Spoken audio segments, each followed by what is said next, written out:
Now I would like to present to you John Davies. John Davies is Principal Data Scientist working at Nesta, an innovation foundation based in the UK. And John's work focuses on the use of data science techniques to understand the creative industries. He would talk about the future of skills and which new skills are needed in our current world. So what does it mean to create innovations in a world in which everything has already been thought about? What new skills do we need to find our way through the flood of information and use them for positive change? He will examine why we should expect there to be a growth in activities combining creative and digital technological skills in the future. We will listen to the example of recent data science and policy work at Nesta, which has focused on how developments in artificial intelligence can be applied in the creative industries. This will give us an idea on how countries can develop this area. So now and afterwards is time for questions. So please make sure to use the chat if you have any question for John Davies. So I see you're here already, John. We are looking forward to your keynote. I will have my pen ready to make notes. So please, everybody, welcome John Davies. So thank you very much for the invitation to speak. It's a pleasure to be here at the conference. I'm John Davies. I'm a data scientist at Nesta, the UK's Innovation Foundation. And I'm going to talk about the area where creative activity and technology meet. And the talk will have three... Hang on, sorry.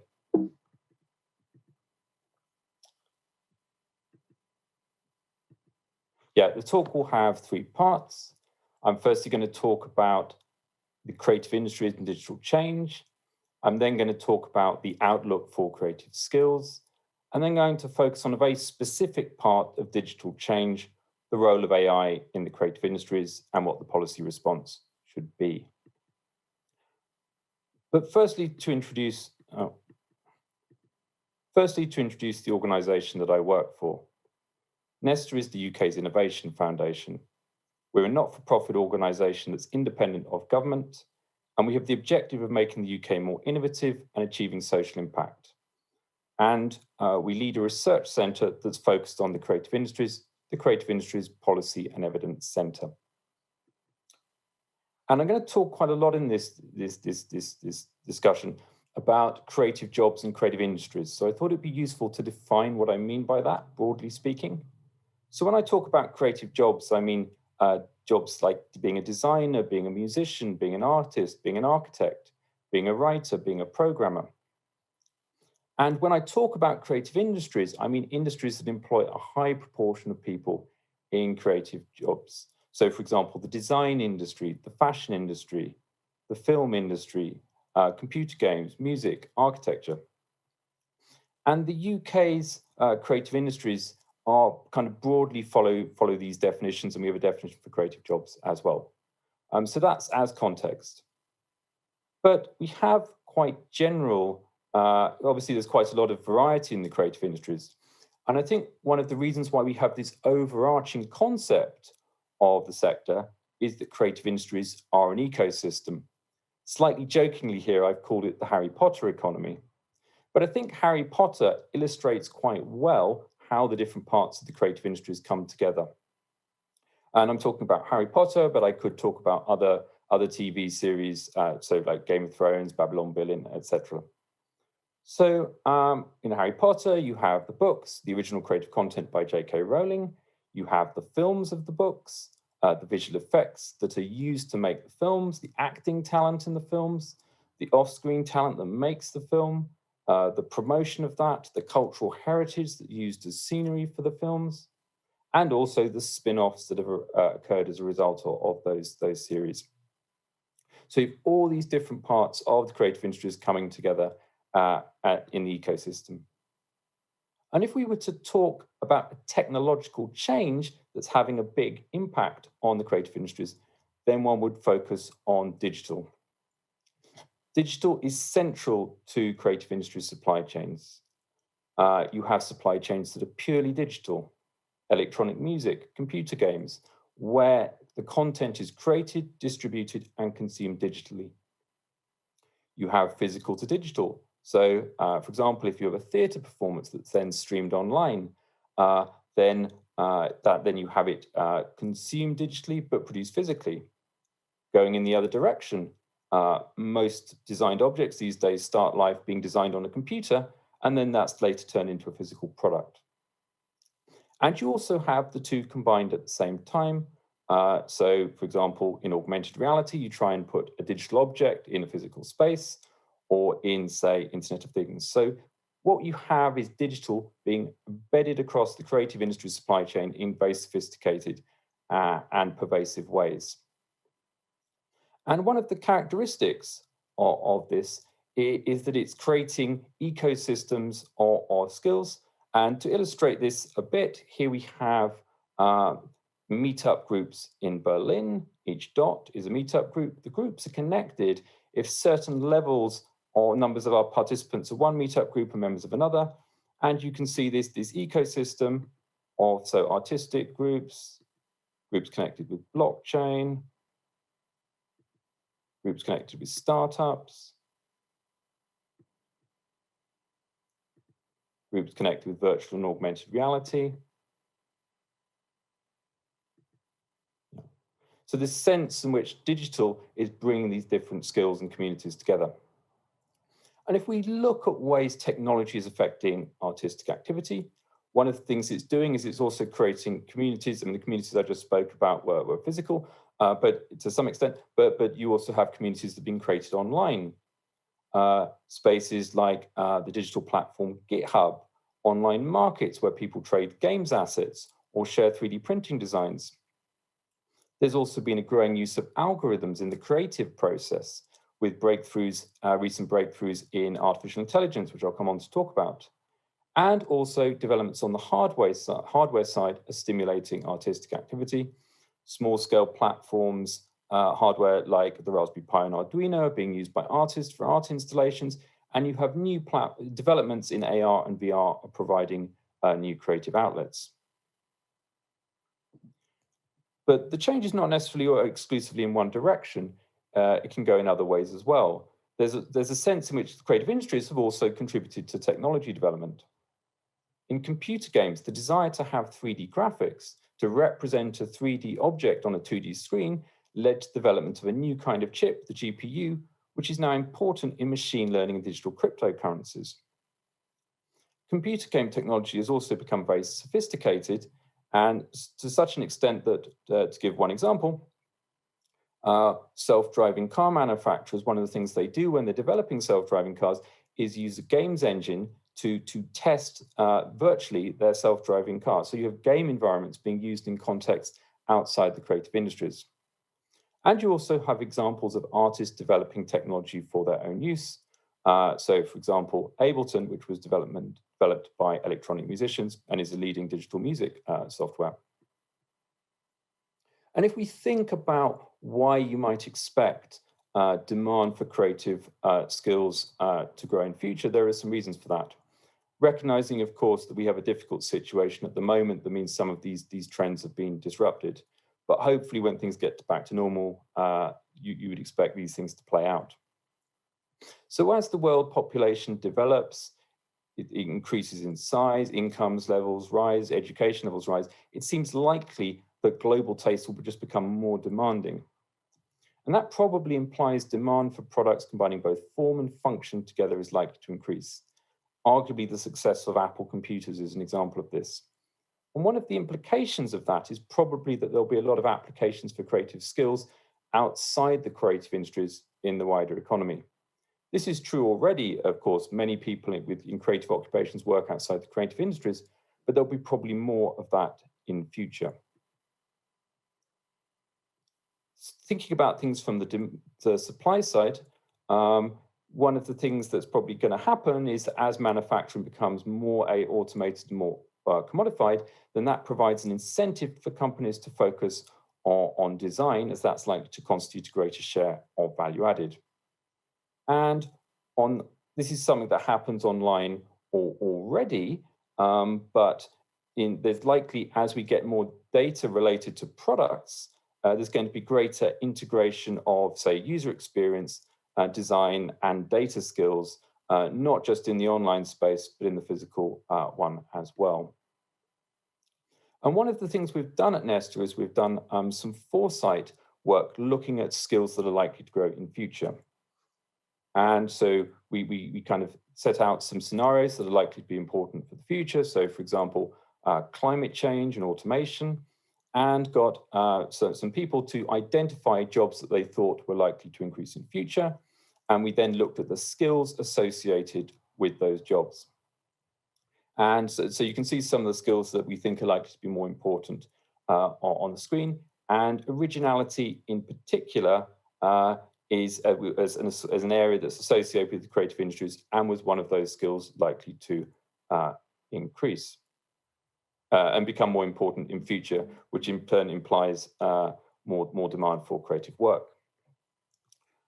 Something else that we did is we took the jobs that were predicted to increase in future and mapped those to online job adverts where kind of employers were listing the skills that they wanted with those jobs. And this is kind of represented on the chart you can see here. And so one of the things that came out, broadly speaking, was that creative occupations that were likely to increase were ones that combined both a creative part, but also other kinds of skills, so organizational skills, project management, and research. So that was talking about creative and digital in quite general terms. I'm now going to talk about artificial intelligence, AI, and the implications for the creative industries. In broad terms, AI is the aim of building machines with human-like capabilities. But when I talk about AI, I'm going to mean a lot of the recent work related to technologies such as machine learning and deep learning. Machine learning, broadly speaking, is using computers to identify and generate patterns. And it's fair to say there is a lot of hype about AI and a lot of excitement, but there have been some genuine breakthroughs as well. So there are things to be excited about in this space, very definitely. And there are reasons to think that AI will be particularly important for the creative industries. One of the reasons is that AI is already important. AI techniques routinely influence the text and film we consume online. YouTube, Spotify, Amazon, and more all use machine learning algorithms to recommend us creative content. Another reason is something that digitalization has done. Images, text, and sound, the raw materials of creative content, have all been converted into data, and that means they can start to be analyzed and understood using machine learning. That's not a completely new development, but the recent techniques mean that can be done more effectively than it's been possible before. Another reason why AI is important in the creative industries is that some of the new developments in the past few years have meant it's actually possible to use AI in a creative way. So techniques like generative adversarial networks and style transfer are already being used creatively by artists. And a final point, and this is in a sense maybe a subtle one, and it's going to happen maybe more in future, but it's happening a little bit already, is that there are certain kinds of technologies, in particular maybe games engines, that are starting to be used across the creative industries. So for games engines being used in, say, visual effects or architecture outside the games sector. And that means that digital technological change in one part of the creative sector can spread to other parts more rapidly than it could in the past. And so some applications of AI in the creative industries are already happening. You can see some examples of this in the slides here. So we have albums that have been assisted by AI techniques, AI being used to generate visual effects in music videos, AI being used to influence fashion collections, having been trained on past collections, artworks being sold at auction, and also AI creative startups being acquired by large tech companies. But obviously one can highlight specific cases like that. But if one was trying to think about the policy question, how do you understand a country's position in AI and creative activity, there are some challenges. And one of the challenges, probably the key challenge, is neither the creative industries or AI are concepts they're very general concept. They're not completely well defined. And to address this, we kind of did a piece of analysis at Nesta this year, where we used unstructured text data from Archive, which is the world's largest scientific research repository, and Crunchbase, which is a business database focusing on startup activity. And we used machine learning techniques to identify topics related to AI and creative industries in this text. And the study we did was focused on the UK, but a lot of the analysis is international. So I'm going to share some of the results now. So one of the findings is that AI research is growing very rapidly around the world. If you look at the rate of growth in AI research between 2019 and 2015 and look how big the scale is, AI, there's a lot of interest in AI globally, and it's growing very rapidly. And you can also see that Germany is one of the countries that's growing among the more rapidly growing ones. If we look at some of these generative creative AI techniques like GANs and style transfer, an example of GANs you can see with those pictures of the people there, because those people are not real people. They're people that have been generated having been fed lots of photographs of celebrities on the red carpet.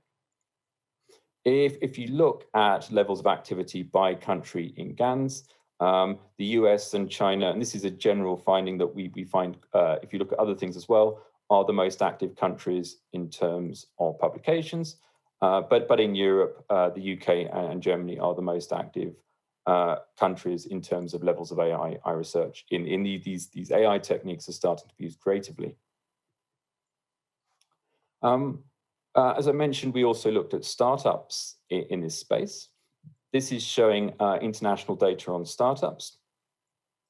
And something you can see here, the main trend I would highlight is that there's been a gradual move in percentage terms. So a higher proportion of startups are now focused on, so previously a lot of AI creative startups within the advertising space. But what we're seeing is more AI and creative startups are in other parts of the creative industries. So you can see, say startups in the games sector, relating to music, related to 3D printing. And the share that related to advertising is declining. I wouldn't compare the early years so much with the later ones, as there are very few companies in those. But you can see a move in a kind of applications of AI in creative startups in percentage terms into other parts of the creative sector and not just advertising. And in terms of what that means, what are the policy implications of that? Like I said, we wrote this paper for the UK. So we would argue that the UK has significant creative industries and is a major global research centre in AI, and also in AI research relevant to creative industries. There's some clear reasons why AI is likely to affect the creative industries, and also the rapid growth of AI globally means the UK's position cannot be taken for granted. And so we're proposing that the UK should have a centre that combines both AI research and creative skills, both technically and also, importantly, commercially. And I wouldn't profess to know enough about the German situation to argue whether that would be appropriate for Germany or not, but I note that some of the findings related to the importance as a research centre are true for Germany as well as for the UK. And so we have had the idea in publicly endorsed by creative and tech leaders from several major creative organisations. Some of those are probably quite familiar to you. In a letter to the UK, public letter to the UK Chancellor, which is equivalent, it's not quite the same as the German Chancellor, it's effectively like the Finance and Economic Minister combined. So we've been able to build some support for this idea. And so to offer some conclusions, digital is integrated across creative industry supply chains. It's bringing different skills together. There are some supply and demand reasons to expect the demand for creative skills to increase in future. Machine learning applied to text data provides a way for policymakers to understand this complicated area where creative and digital comes together. And we think that AI is likely to have a large effect on creative activities. and therefore there's probably a role, given the strength of AI research that already exists, and to try and bring AI and creative industries close together and have some institutions to do that. So that was a quick review of some of the work we've been doing at Nesta on this topic in recent years. Thank you very much for listening. Vielen Dank für Ihre Aufmerksamkeit, and happy to take questions. Thank you very much, John Davies. That was really, really interesting for us as well. Maybe a first basic question, because you talked about it a lot, and I'm not quite sure. The creative skills, how would you define it? Is it just connected creative skills to the creative industries, or are there creative skills even in the rest of the society, in other jobs? Sure. No, so there are definitely creative skills across the workforce.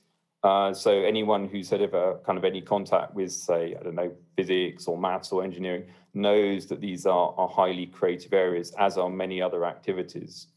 I think where I draw the distinction is going back to the ecosystem point. When we talk about the creative industries, you have a set of connected sectors that have as their root a particular kind of creative skill that's often related to artistic activity in some way. So at a deeper level, I completely agree that there is creative skills across the economy. But in terms of trying to make sense of the creative industries as a whole, we're focusing on a particular kind of creative skill, I would say. Yeah, okay. I would definitely agree on that. What I thought was very interesting with your presentation is that you showed the very strong connection between the creative industries and technologies throughout your presentation, and how much the two of them are influencing each other. And would you think, because now there are a lot of public institutions listening today, is there a strong need to build more ecosystems, innovation ecosystems, where these two groups could meet, could work together, could collaborate? I think that there is, as in a sense, the meetup group example showed that these communities generate their own kinds of connections themselves. I think that maybe where it would be useful to have institutions relates to perhaps the gap between university research and the application of some of the techniques that are being developed by universities, by creative businesses. I think that's one area that I would highlight in particular. I mean, I also, go ahead, yeah. Yeah, okay, but you mean between the creative industries and who are using, maybe first applier for the technology, and the scientists who really are working with the new technology, that the public sector should bridge that kind of gap? Yes, I think so. I think there are opportunities in both directions, both from the creative industries to learn from the insights in research, and also from academic researchers to be exposed to the kind of the challenges and the questions that arise in creative industries. Yeah. Yes. I think we have a question from the chat also. Yes. For everybody listening, if you have any questions, you can now use the chat on YouTube. I'm just going to read it to you. What specific skills will we need in the future to design a good AI application? And has the hour of the generalists arrived? Okay, that's a good question. So I wouldn't say that I develop AI professionally myself. So I think whether I could offer you good advice on that, I'm not so sure. But to give some, if one wants to learn more about AI and get involved, there are certainly some advice that I think one could give. So I think something that's useful to learn is a programming language called Python, because a lot of the work that's done in AI uses that language. I think it's also useful if you have a kind of a background that involved the sciences. There are topics like calculus and linear algebra that are very important to understand AI. So it's useful to know those things as well. I mean, in terms of how we got the era of the generalist upon us, I mean, I think that's an interesting question. And I think one of the things so to sort of say yes and no at the same time. I would say that I think one of the things that digital is doing is it's bringing different areas together, and it means it's possible through one's knowledge of digital tools and indeed AI to work on multiple different areas at the same time. I think there's maybe a question whether that will continue in the long term, or whether things will become much more specialized as people learn more and more about, say, the application of AI in a particular area, whether one needs to specify more deeply to know that area well. So I think it's a mixture. I think there is a sense in which you're right. Digital is making it easier for people to work across different areas if they have particular skill sets. And whether that will continue, or whether it will be more specialized, or indeed whether the tools will get so good and so easy to use that we can be generalists, I'm not so sure. But it's a very interesting question. Yeah. Thank you very much. We have another question here in the chat. It says, how do you see sustainability in the context with creativity and AI? So question. This is a good question. Certainly, it's right to say that there are implications of running lots of these algorithms, which can have environmental effects. I think my answer at the moment would be, and forgive me, others may be more knowledgeable about this than I am, is that as far as I'm aware, a lot of this activity is not at such a level that you would be currently concerned about it environmentally. But